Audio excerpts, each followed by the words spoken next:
The first epistle of Peter chapter 4, verses 1 to 19.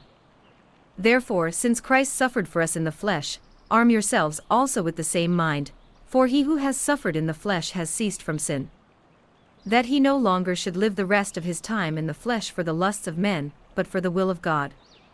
For we have spent enough of our past lifetime in doing the will of the Gentiles, when we walked in lewdness, lusts, drunkenness, revelries, drinking parties, and abominable idolatries. In regard to these, they think it strange that you do not run with them in the same flood of dissipation, speaking evil of you. They will give an account to him who is ready to judge the living and the dead. For this reason the gospel was preached also to those who are dead, that they might be judged according to men in the flesh, but live according to God in the Spirit. But the end of all things is at hand, therefore be serious and watchful in your prayers. And above all things have fervent love for one another, for love covers a multitude of sins. Be hospitable to one another without grumbling.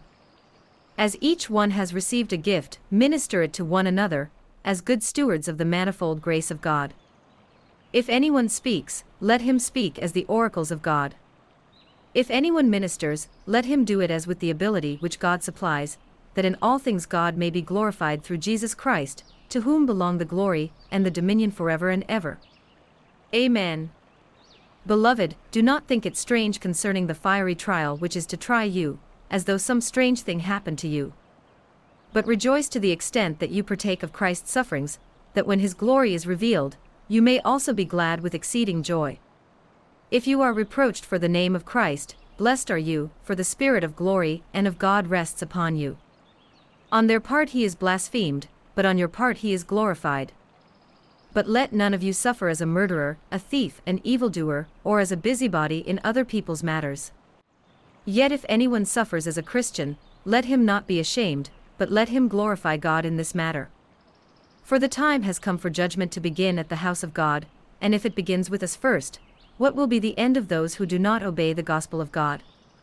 Now if the righteous one is scarcely saved, where will the ungodly and the sinner appear?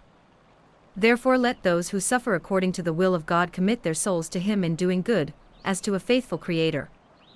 The first epistle of Peter chapter 4, verses 1 to 19.